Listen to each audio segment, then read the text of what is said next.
Good morning students, this is Bagchand Kumar. और आज अपन reasoning का जो पार्ट चल रहा था ओड मेन आउट, उसको कंटिन्यू करते हैं। उसका जो थर्ड टाइप है उसकी चर्चा करेंगे और वो है नंबर्स के बेस पर जो क्वेश्चन आएंगे, जो संख्याओं के बेस पर क्वेश्चन आएंगे, उनकी आज चर्चा करेंगे। पिछले वीडियो में अपन ने इंग्लिश अल्फाबेट्स से रिलेटेड क्वेश्चंस की चर्चा की थी। आज अपन करेंगे नंबर बेस पर।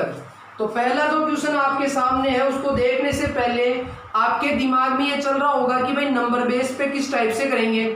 तो इसमें देखो, एक तो आपको टेबल वगैरह आनी चाहिए, विभाजकता के नियम, भाज्यता के नियम आने चाहिए। एक वर्गमूल, वर्ग, घनमूल, घन, इनका अच्छा नॉलेज होना चाहिए भाई। ज़्यादा भी नहीं तो 25 तक वर्ग, और घन भी ज़्यादा भी नहीं तो 10 तक तो घन याद होने ही चाहिए। और भाज्य संख्याओं का आपको नॉलेज होना चाहिए। अभाज्य संख्या कौन सी होती है?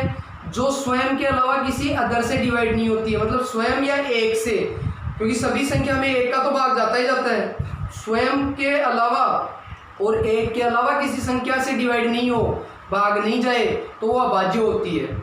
और किसी अदर संख्या का भाग जाए तो वो क्या कहलाती है? भाज्य संख्या कहलाती है। तो ऐसे कुछ रूल्स आपको मैथ्स के नॉर्मली पता होना चाहिए, जो मैथ्स में आप पढ़ते भी हो। तो अब चर्चा करते हैं अपन क्वेश्चंस की बेटा। तो पहला जो क्वेश्चन आपके सामने है वो देखो ये रहा कि 2 - 4, 4 - 8, 6 - 18, 10 - 52।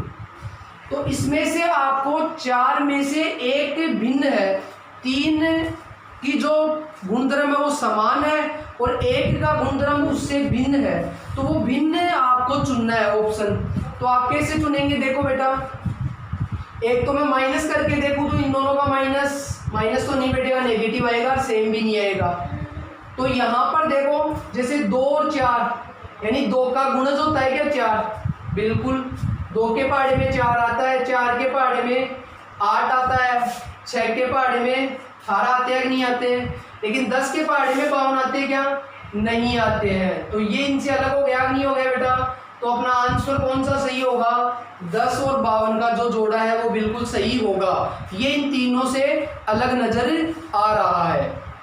उसके बाद अगले एग्जाम्पल की तरफ अपन ध्यान दें। तो अगला एग्जाम्पल सभी को दिखाई दे रहा है बेटा, 43, 53, 63 और 73।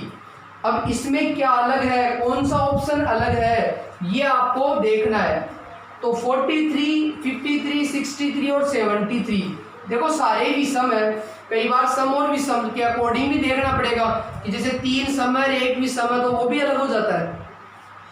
तो यहाँ विषम है, लेकिन इसमें ये देखने वाली बात है कि भाई जैसे 43, 53, 63 और 73, तो 43 किसी से डिवाइड होता है क्या?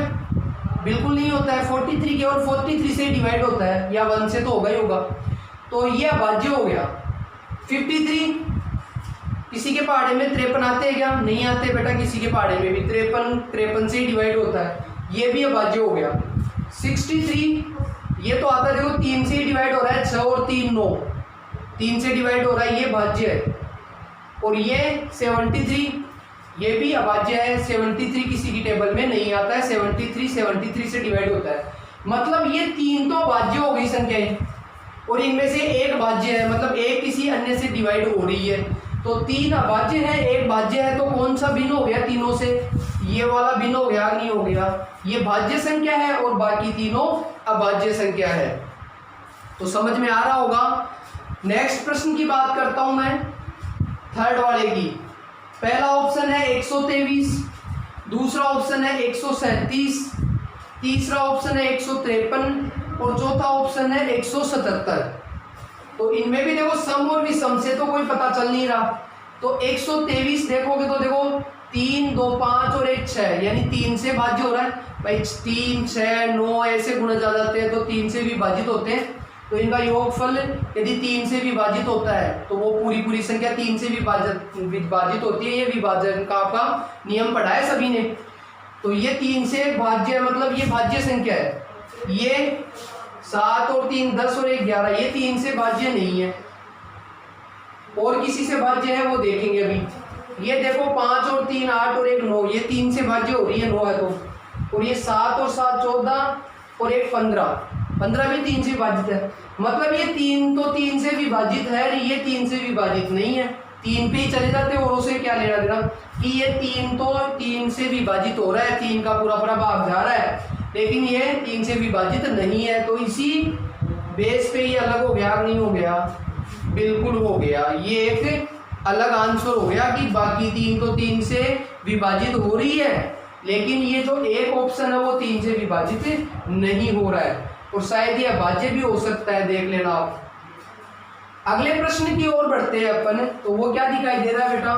36 24 48 और 72 सबके सब सम है, इवन है, तो सम विषम के आधार पे तो बनेगा नहीं। तो क्या दिखाई दे रहा है? देखो 36 24 48 भाज्य भी सारे भाज्य है ये तो, क्योंकि सम है तो 2 का भाग जाएगा ही जाएगा। तो किस बेस पे करें कि 36 होता है वो 6 का वर्ग होता है, बाकी इनमें कोई वर्ग है क्या? कोई सा भी वर्ग संख्या नहीं है। तो 36 तो वर्ग है लेकिन ये वर्ग नहीं है, तो ये इनसे भिन्न हो गया नहीं हो गया? बिल्कुल समझ में आ गया होगा, बिल्कुल इजी क्वेश्चन है एकदम। उसके बाद अगले क्वेश्चन पे चलते हैं अपन, 5वें क्वेश्चन पे देखते हैं। तो 5वां क्वेश्चन क्या है? देखो बेटा 72 माइनस 43, 68 माइनस 40, 85 माइनस 57 और 55 माइनस 27। तो पहले तो माइनस करके देख लेते हैं। माइनस करने पर क्या आ रहा है इसमें? 12 माइनस 3 9 और 6 माइनस 4 2 29 आ रहा है। इसको माइनस करेंगे तो 8 और ये 2 आ रहा है। इसको माइनस करेंगे तो 15 माइनस 7 8 हो गया क्या?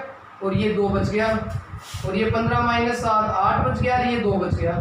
तो इन तीनों का तो अंतर समान आ रहा है, लेकिन इसका समान अलग आ रहा है, तो इसी बेस पे हो गया अपना ये। तो ये बिल्कुल अलग हो गया नहीं हो गया? बिल्कुल, ये बाकी तीनों से बिल्कुल अलग हो जाएगा। अगला एग्जांपल देखते हैं स्टूडेंट्स। तो आगे अपने को कुछ अलग टाइप के आ रहे हैं। देखो इसी में कि आपको कुछ पद दिए हुए हैं, कुछ संख्याएं दी हुई है, इन संख्याओं में से आपको जो भिन्न है यानी गलत पद है, जो गलत है उसको चूज करना है। तो गलत का मतलब हो गया कि जो औरों के अकॉर्डिंग नहीं चल रही है। कैसे? देखो जैसे मैं इस सीरीज को देखूं 1 3 10 21 64 129 338 और 777, तो इसमें आप अच्छे से देखोगे कि वर्ग या क्यूब से रिलेटेड क्वेश्चन नहीं है। ये क्वेश्चन कैसा है? देखो आप अच्छे से देखोगे तो 1 और 3 3 और 10, तो देखो 1 का 2 गुणा कर दूं मैं ये लाने के लिए, 1 को 2 से गुणा कर दूं, फिर 1 जोड़ दूं, 2 गुणा करके 1 जोड़ दूंगा तो 3 आ जाएगा।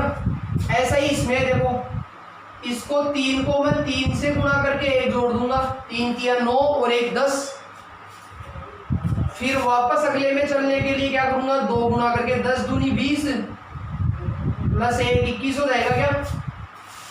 फिर वापस आगे करोगे 21 को तो 3 से गुणा करके ये आना चाहिए, 21 तिया 63, 63 प्लस 1 64। यानी पहले 2 से गुणा करके 1 जोड़ रहे हैं, फिर 3 से गुणा करके 1 जोड़ रहे हैं, फिर वापस 2 से गुणा करके 1 जोड़ रहे हैं, फिर 3 से गुणा करके 1 जोड़ रहे हैं, फिर वापस 2 से गुणा करके 1 जोड़ोगे तो ये आएगा 129 आ रहा है क्या? देखो 64 दूना 128, 128 प्लस 1 129 आ जाएगा नहीं। फिर इसको 3 से गुणा करके 1 जोड़ो, तो 129 को 3 से गुणा कर दिया तो 29 27, 6 और 1 6 और 2 8 और 3 और प्लस 1 करूंगा तो 338 आ जाएगा क्या? 29 27 3 दूनी 6 और 2 8 387 आना चाहिए। और लास्ट में फिर इसका करोगे मतलब यही अलग आ रहा है। देखो ये 387 आना चाहिए, सॉरी 388, 1 जोड़ेंगे फिर तो ये 388 आना चाहिए। अब इसका देख लो, इस 388 से ये आ जाएगा क्या कि इसको 3 से गुणा करके 1 जोड़ा, इसको वापस 2 से गुणा करके 1 जोड़ूंगा मैं, 2 से गुणा करके 1 जोड़ूंगा तो 777 आ जाना चाहिए। तो इसको 2 से गुणा करूंगा तो 16 16 और 1 17, 6 और 1 7 प्लस 1 777 आ रहा है नहीं आ रहा है? बिल्कुल आ रहा है। इसका मतलब ये सही नहीं हुआ इस सीरीज के अकॉर्डिंग, तो इस प्रकार से ये अलग हो गया इसमें। तो 338 यहाँ पर अलग हो गया, इसकी जगह पे 388 आता तो सही होता है। तो ऐसे आपको थोड़ा दिमाग लगाना है। हालांकि इसकी एक्सरसाइज अपन पूरी एक पढ़ेंगे ऐसे गलत पद को छांटने की, फिर भी थोड़ा सा आपको बता दिया है। असंगत पद ज्ञात करने हैं अगले एग्जाम्पल में। असंगत का मतलब जो अलग हो, जो संगत नहीं हो, जो औरों से मैच नहीं खा रहा। जैसे 16, 24, 34, 54 और 81। जैसे ये वर्ग है लेकिन ये वर्ग नहीं है, देखो ये 2 ही वर्ग है बाकी वर्ग नहीं है, तो ये ऐसा तो नहीं है, एक ही अलग होना चाहिए।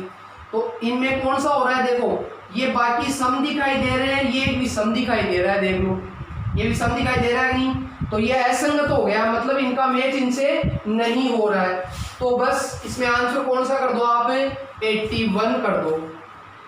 नेक्स्ट देखो 8th वाला क्वेश्चन, 8th वाला एग्जाम्पल भी यही है, इसमें असंगत हल ज्ञात करना है। तो असंगत हल देख लो, ये क्या दिखाई दे रहा है, 4, 9, 16, 25, 34, 64। देखो 4 है वो 2 का वर्ग होता है, ये 3 का वर्ग, 9, 4 का वर्ग, ये 5 का वर्ग, ये 6 का वर्ग आता है यहाँ पे, और ये 8 का वर्ग। मतलब ये बाकी तो वर्ग संख्या है लेकिन ये वर्ग संख्या नहीं है, तो ये असंगत हो गई है इसमें।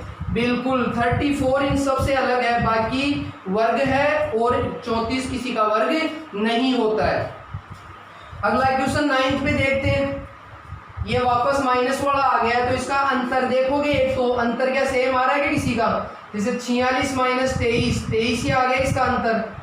इसका अंतर कितना आ गया, 4 माइनस 2, 2, और ये तो माइनस में ही आ जाएगा, इसमें तो माइनस में आ जाएगा, मतलब बाकी में तो फिर भी प्लस में आ रहा है। ये देखो कितना आ रहा है, 11 माइनस 4, 7, और ये बच गया 3, 37 आ रहा है। तो अंतर तो सेम नहीं हो रहा है, लेकिन एक तरीका ये जरूर है कि औरों में तो प्लस का आएगा सब में, इसमें भी प्लस का, इसमें भी प्लस का, इसमें, लेकिन इसमें माइनस का आ रहा है ना, तो ये अलग हो गया। औरों में तो डिफरेंस प्लस का आ रहा है लेकिन इसमें माइनस का आ रहा है, तो ये अलग हो जाएगा। या ऐसे भी कह सकते हो कि इसमें पहले बड़ी है फिर छोटी है, बड़ी छोटी बड़ी छोटी, लेकिन इसमें छोटी बड़ी है, इसलिए भी ये अलग हो रहा है। तो इस प्रकार आप इसको देख सकते हो। अगला लास्ट एग्जांपल आपके सामने है 10वां, इसमें गलत पद को छांटना है, इसमें से गलत कौन सा है कि 2, 9, 28, 63 और 126। तो इसको आप अच्छे से देखोगे तो क्या नजर आ रहा है, देखो भाई 2, 9, 28, 63, 126। तो ये देखो 1 का क्यूब के पास है, ये 2 के क्यूब के पास है, ये 3 के क्यूब के पास है। 1 का क्यूब 1 होता है, 2 का क्यूब 8 होता है, 3 का क्यूब 27 होता है, 4 का क्यूब 64 होता है और 5 का क्यूब 125 होता है। तो देखो इसमें क्या हो रहा है कि 1 का क्यूब फिर 1 हो रहा है, जुड़ रहा है। इसमें 2 का क्यूब प्लस 1 हो रहा है, 8 और 1 9। इसमें 3 का क्यूब प्लस 1 हो रहा है, नहीं हो रहा, 27 और 1 28। ये 4 का क्यूब माइनस 1 हो रहा है, 64 माइनस 1 63, और ये 5 का क्यूब प्लस 1 हो रहा है, 125 प्लस 1। तो ये अलग हो रहा है, नहीं हो रहा है, इसमें माइनस, औरों में तो प्लस हो रहा है, एक इसमें माइनस हो रहा है। तो अपना गलत कौन सा हो गया, इसमें पद 63, ये अपना आंसर हो जाएगा। तो स्टूडेंट इस प्रकार से जो नंबर से रिलेटेड क्वेश्चन है उनकी आपको अच्छे से और प्रैक्टिस करनी है, क्वेश्चन सोल्व करने हैं और पढ़ाई करनी है। Okay, thank you student.